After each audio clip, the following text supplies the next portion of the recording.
On parle pas trop de projet de data catalogue, on parle vraiment d'outiller en fait le déploiement, parce qu'en fait ce qu'on veut déployer c'est la data culture dans toute l'entreprise. La façon dont on déploie aujourd'hui avec succès, c'est vraiment de fonctionner par use case et par itération, parce que ça va nous permettre en fait d'avoir des ROI qui vont être des ROI rapides. Aujourd'hui, ce qui ralentit tous les projets data dans toutes les entreprises pour devenir data-driven, c'est est-ce que j'arrive à faire monter en compétence non pas mon équipe data, mais l'ensemble de l'entreprise.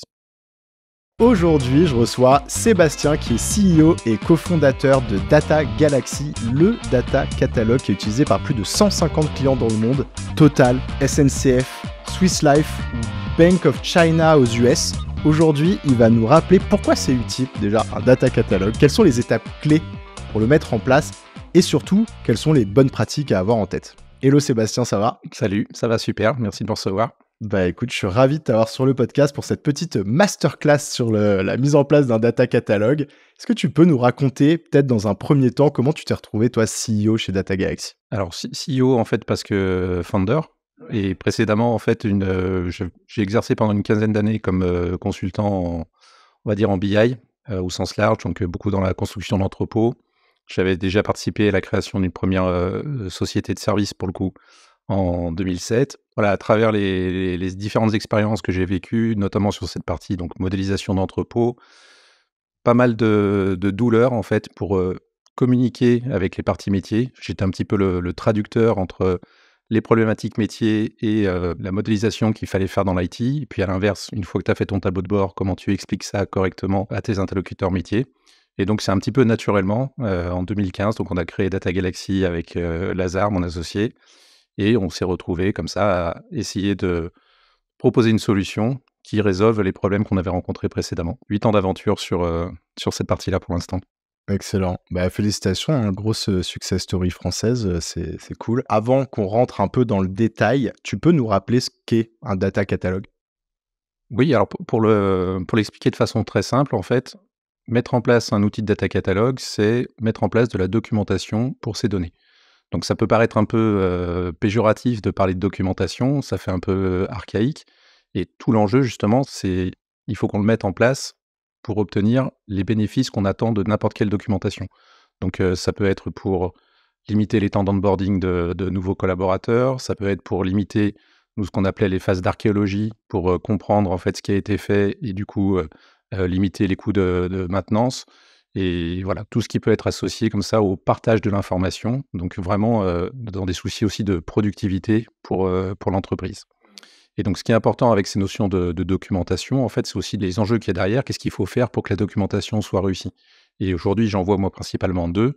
Le premier, en fait, c'est la question de la confiance que tu peux avoir dans la documentation, parce que quand tu cherches quelque chose et que typiquement ta documentation est incomplète ou pas à jour, eh bien derrière, tu vas avoir tendance à dire: «Bah, de toute façon, la documentation, elle est pourrie, donc j'y retourne pas et ça m'intéresse trop peu». Et puis deuxième notion, un vrai gros enjeu aussi, en fait, c'est ce qu'on pourrait qualifier d'inclusivité. Comment, en fait, on va faire partager cette connaissance à toute l'entreprise? La data, au départ, oui, en fait, c'est une résolution technique, mais pour des problèmes métiers. Donc c'est vraiment hyper important, enfin crucial, fondamental, de dire comment est-ce qu'on va aussi embarquer les équipes métiers autour de cette connaissance des données. Comme je le disais un petit peu en intro aujourd'hui, l'objectif c'est que tu nous fasses une masterclass, donc je me mets vraiment dans les chaussures de quelqu'un, tu vois, qui a un projet data catalogue à lancer ou qui l'envisage. Et je me dis, peut-être une première question qu'on pourrait se poser, c'est dans quel contexte c'est important ou utile de mettre en place un data catalogue ? Est-ce qu'il y a un typologie de boîte, une maturité de boîte, tu vois, particulière ? Alors, maturité, oui. Après, typologie, peut-être moins. En fait, ce qui est important, nous, on parle pas trop de projet de data catalogue. On parle vraiment d'outiller, en fait, le déploiement. Parce qu'en fait, ce qu'on veut déployer, c'est la data culture dans toute l'entreprise. Donc, ce que ça veut dire, c'est que la mise en place d'un outil, oui, c'est une étape importante, mais le gros, en fait, du sujet n'est pas comment tu déploies ce data catalogue, mais plutôt comment il va être utilisé derrière sur le long terme. En fait, c'est un projet qui n'a pas de fin. C'est un programme où nous, on parle même d'état d'esprit. Donc, ce que ça veut dire, ça, c'est que dès que tu as besoin de partager de la connaissance, voilà, moi, Sébastien, je veux montrer à Robin, c'est quoi la définition de telle donnée. Voilà, on est déjà 2 et potentiellement, c'est important que moi, je puisse écrire des choses parce que demain, je vais recruter. Donc, comme je disais tout à l'heure, il faut pouvoir faciliter l'onboarding des nouvelles personnes qui arrivent et les aider à s'approprier les connaissances. Il peut y avoir aussi des notions de compréhension et de mutualisation, par exemple des définitions. Donc nous, chez Data Galaxy aujourd'hui, par exemple, on utilise un indicateur de croissance qui est l'ARR. Est-ce que tout le monde sait comment l'ARR est calculé dans l'entreprise? L'ARR, c'est Annual Recurring Revenue, peut-être pour ceux qui l'ont pas. Donc, c'est un peu le chiffre d'affaires, on va dire, annuel, mais qui, voilà, on parle de recurring dans le cadre d'un SaaS ou d'un éditeur de logiciels. Alors, au-delà de ta reco, est-ce que tu vois sur le marché en général une tendance à, en tout cas, s'y mettre à partir d'une certaine taille? Ce qui est sûr, c'est qu'aujourd'hui, n'importe quelle boîte on va dire voilà, de plus de 500 personnes, en fait, a forcément ce besoin de data catalogue. Et ce qui est étonnant, par contre, c'est le taux d'équipement qui est super faible aujourd'hui, notamment dans les grands groupes. Voilà, il y a encore très peu d'entreprises qui ont réussi à déployer avec succès ces data catalogues. Ouais, mais là, c'est peut-être aussi pas uniquement une question de volonté, c'est peut-être une question de complexité et d'où le fait qu'ensuite on rentre un peu dans le détail de voilà, de comment s'y prendre, et donc justement, quelles sont les grandes phases lorsqu'on met en place, un du coup, pas un projet de data catalogue, mais quand on lance l'initiative? On va avoir donc 2 prérequis.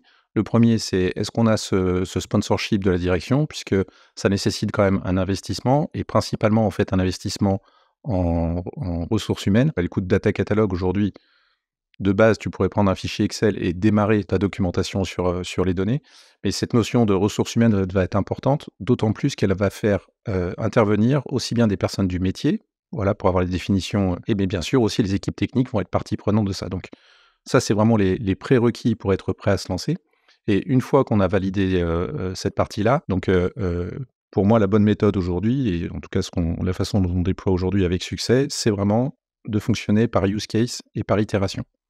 Pourquoi? Parce que ça va nous permettre, en fait, d'avoir des ROI qui vont être des ROI rapides et du coup d'engager la confiance et quand on veut faire, en fait, la conduite du changement à l'échelle, de l'entreprise, bah, ça va être hyper important aussi de montrer que le projet est attrayant, que ça fonctionne et que donc, on commence à capitaliser sur la confiance qu'on a développée. Là, OK, donc la reco, c'est d'y aller plutôt, par use case et donc pour qu'on rentre encore un peu plus dans le détail, quelles sont les étapes à réaliser, au niveau d'un use case? Donc, quand on parle de use case, nous, c'est des use case de projet data. Donc, c'est-à-dire comment est-ce que l'entreprise déploie un use case qui va lui apporter de la valeur en s'appuyant sur les données. Donc, un use case très classique, c'est par rapport à la BI.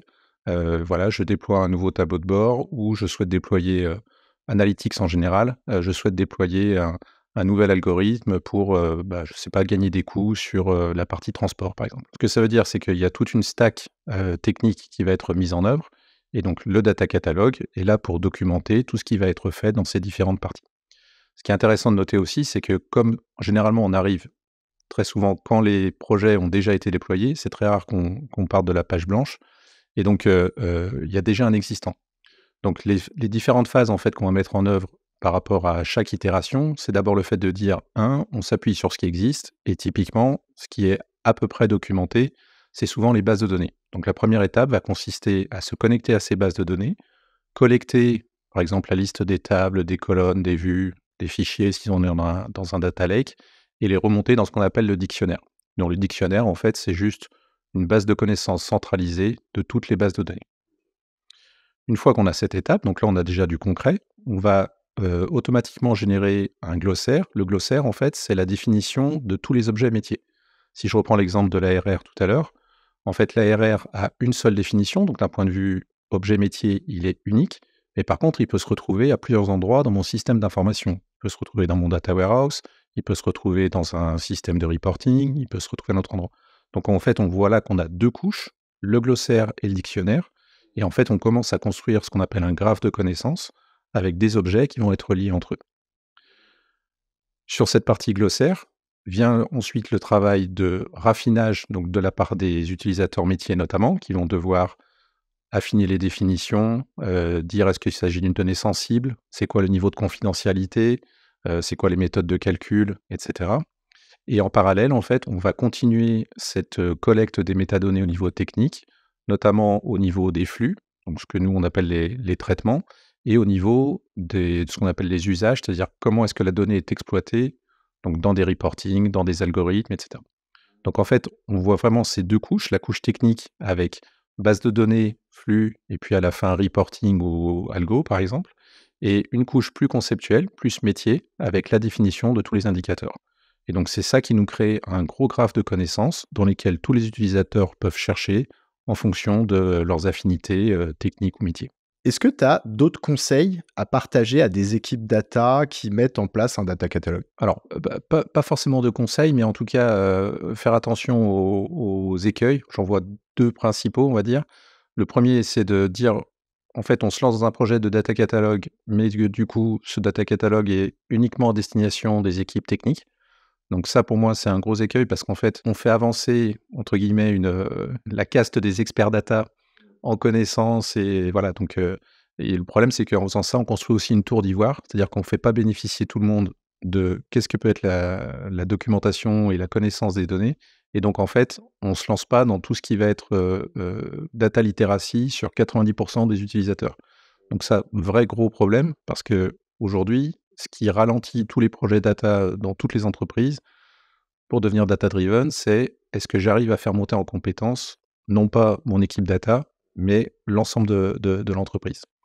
Et le deuxième écueil, en fait, c'est lié aussi à l'ampleur qu'ont pris maintenant tous les projets data. Je veux dire, tu as des plateformes avec des milliers et peut-être même des millions maintenant de métadonnées.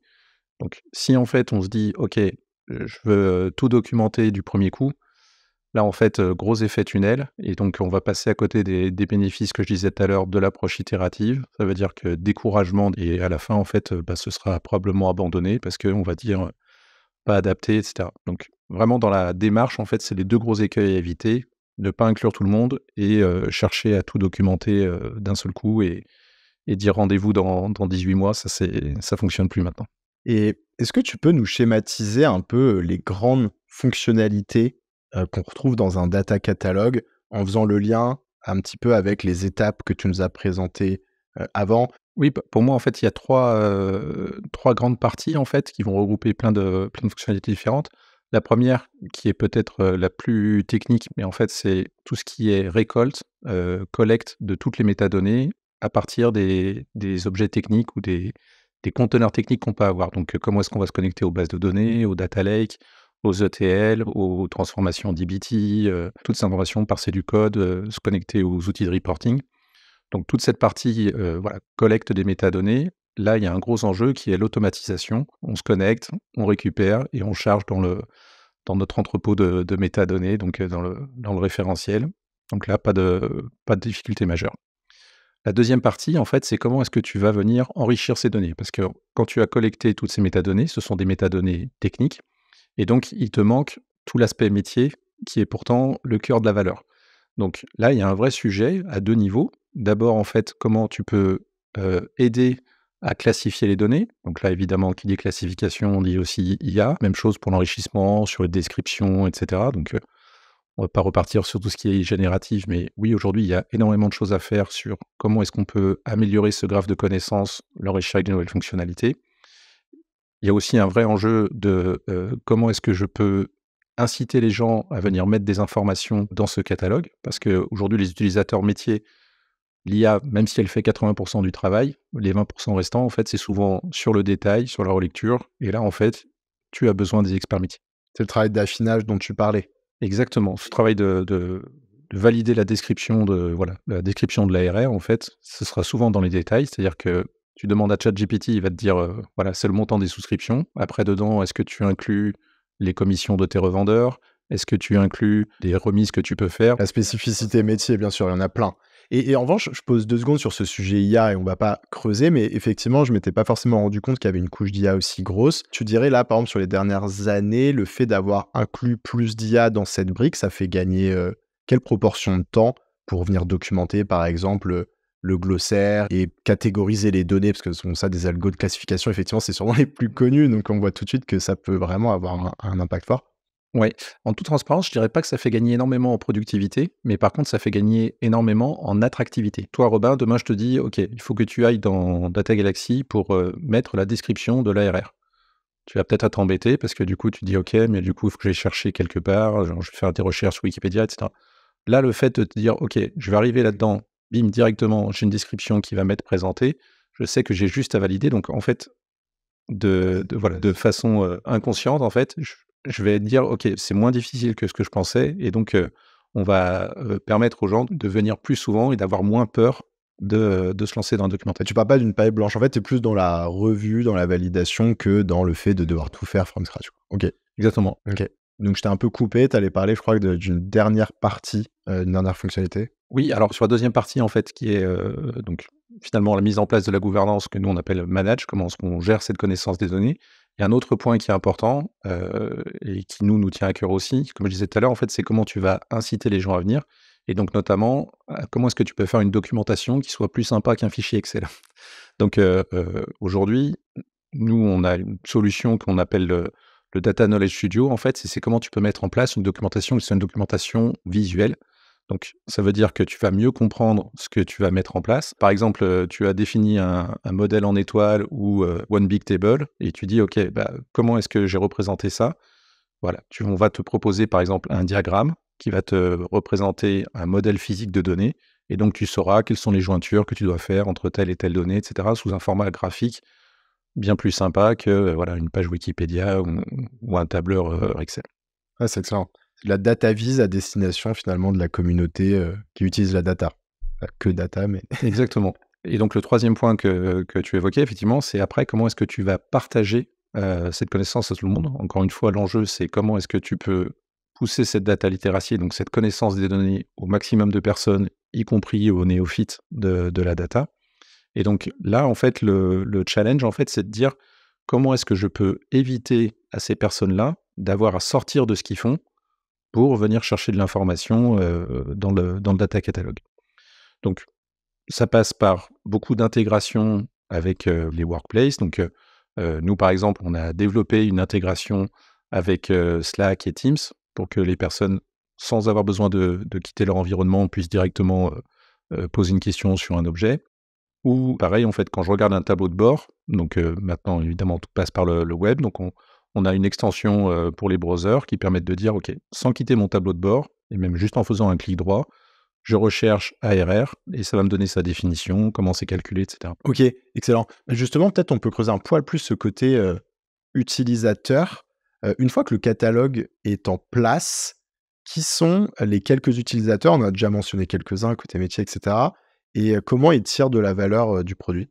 Peut-être dans un ou 2 cas concrets, tu vois? Donc 2 populations d'utilisateurs, effectivement, les utilisateurs plutôt métiers et l'utilisateur plutôt expert data ou IT. Donc un cas, hyper simple, demain un CEO ou un responsable des revenus souhaite savoir, comment est calculé son carnet de commandes. Donc il est sur son tableau de bord, il voit le chiffre, bim, il fait un clic sur son browser, il met, juste, montant du carnet de commandes et nous, on va lui ressortir, en fait, le montant du carnet de commandes, comment est-ce qu'il est calculé, quels sont les systèmes sources, éventuellement, s'il a deux trois questions, à qui il peut les poser et donc voilà, sans quitter son environnement, en 30 secondes, il est rassuré sur est-ce que c'est la bonne définition? Est-ce qu'il a la bonne compréhension? Et du coup, comment est-ce qu'il va analyser ce chiffre et prendre les bonnes décisions qui sont associées?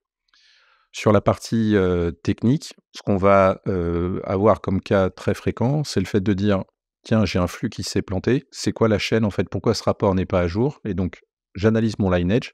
Donc là, ça nécessite un tout petit peu plus de temps, mais c'est logique aussi parce que la complexité est pas la même et je vais pouvoir donc regarder ce lineage, quel est mon système source, éventuellement voir, est-ce que j'ai des problèmes de qualité tout au long de la chaîne? Est-ce que j'ai un flux qui s'est planté et qui du coup a impacté toute la suite? Ou à l'inverse, je veux faire une analyse d'impact. Donc dans l'exemple du carnet de commandes, je vais voir dans mon CRM, je veux modifier la colonne, montant de mes devis. Qu'est-ce qui va se passer? Qu'est-ce que je risque de casser? Mais là, du coup, il est plus dans l'interface, par exemple, Data Galaxy. Il va justement utiliser potentiellement les visualisations dont tu parlais un peu plus tôt, qui lui permettent de voir, tiens, en cliquant sur tel type de données, donc ARR ou carnet de commandes, et il va voir tout de suite, OK, donc en fait, la donnée, elle est calculée comme ça, comme ça, comme ça. Ça a pu péter à tel endroit, tel endroit, tel endroit. Il sait où il va regarder. Et puis après, en fonction des changements qu'il fait, il voit que, OK, ça va réparer tel dashboard, mais effectivement, il voit qu'il y a peut-être d'autres rapports qui sont impactés, donc il peut prendre des actions. OK, super intéressant. Exactement ça. Il y a de nombreux acteurs sur ce marché. Tu vois, moi, j'ai vu passer des boîtes comme Castor, Sifflé, Colibra à un moment donné, dont on parlait pas mal, Data Galaxy. Est-ce que tu peux me dire si ce sont effectivement tous des concurrents et comment vous vous distinguez? Alors soit, les uns des autres, tu vois? Je sais pas si tu peux nous donner un peu quelques clés de lecture pour comprendre ce marché du data catalog, parce que c'est pas évident, ou comment vous distinguez aussi vous spécifiquement Data Galaxy, quoi? Donc dedans, il y a un intrus qui est, Sifflet, qui est, plutôt basé sur la partie observabilité. Donc c'est plus, sur le marché, donc il y a d'autres outils type, Monte Carlo, et cetera. Donc Sifflet est un partenaire de Data Galaxy par ailleurs, donc pas véritablement en concurrence. Castor et Colibra, oui, en fait, sont sur ce marché du data catalog, avec des approches qui sont effectivement différentes de la nôtre. Ce qui est toujours intéressant aussi, c'est de remonter aux sources de la création des entreprises. Colibra, c'est une émanation d'une université, en fait, et ils sont tout de suite axés sur tous les aspects gouvernance. Donc, finalement, pas véritablement data catalogue, quelque chose de plus, on va dire, plus haut niveau, et puis avec un énorme succès, hein, licorne belge, voilà, super valorisation, mais qui finalement était pas trop tourné pour les équipes projet, au départ plutôt pour les chief risk officers, et cetera. Et à l'inverse, Castor, qui est un des derniers venus sur le marché du data catalogue, qui eux sont d'anciens, data scientists, donc avec une approche très tournée pour les équipes data. Nous, en fait, on s'est créé entre ces 2 entreprises avec cette vision donc de réconcilier, les IT et les métiers. Donc toutes ces notions d'inclusivité, de partage de la connaissance, d'inclure les équipes métiers, ça aujourd'hui, c'est vraiment ce qui fait notre, différence avec, ce que je disais tout à l'heure, la capacité de mettre en place des diagrammes pour faciliter la compréhension de tout le monde, faciliter l'accès à l'information à travers, des extensions, et cetera. Nous, en un mot, aujourd'hui, Data Galaxy, on souhaite être l'outil qui a le plus grand taux d'adoption par tous les utilisateurs, métiers ou IT. OK, très clair. Bah, écoute, Sébastien, on arrive sur les dernières questions.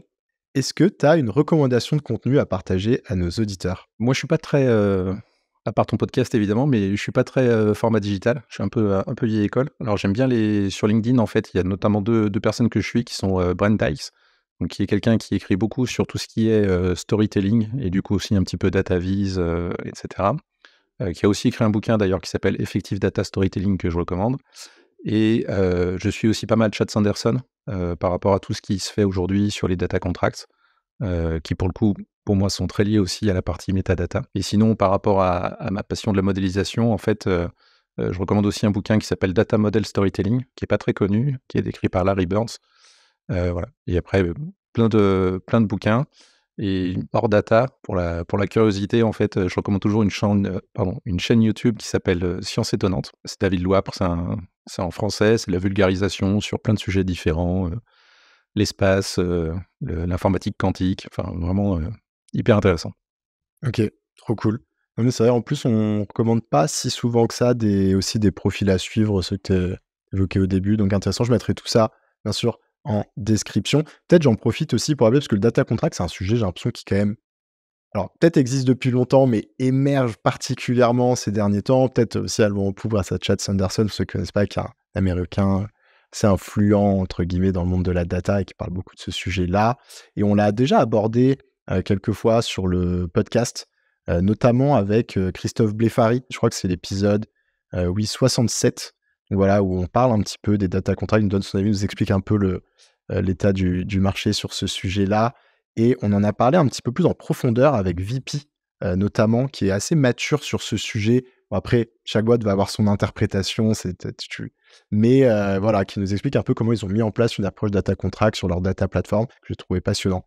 Donc, pour ceux qui souhaitent creuser le sujet, n'hésitez pas et dites-moi ce que vous en pensez. Qu'est-ce que tu aimes dans la data?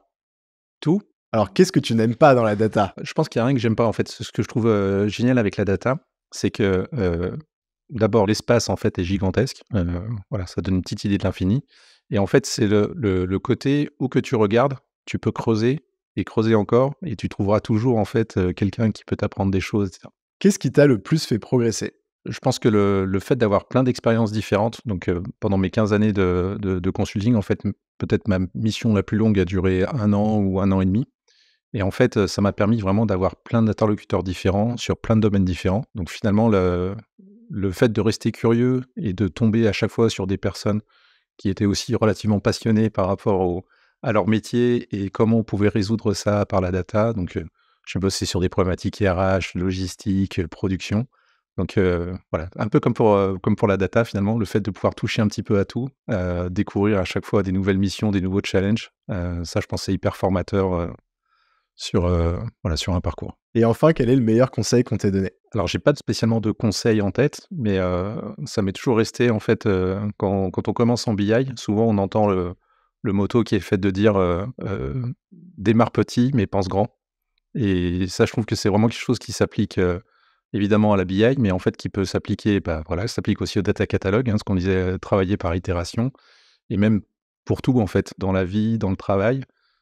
C'est pas parce que tu fais le premier pas que derrière tu imagines pas, aller jusqu'à Saint-Jacques-de-Compostelle ou de l'autre côté des US quoi donc voilà le chemin est important mais surtout faire le premier pas, c'est surtout ça le truc. Bah écoute Sébastien, on va finir là-dessus. Merci beaucoup d'être venu nous partager un peu ton retour d'expérience et tous tes tips sur cette petite masterclass Data Catalogue.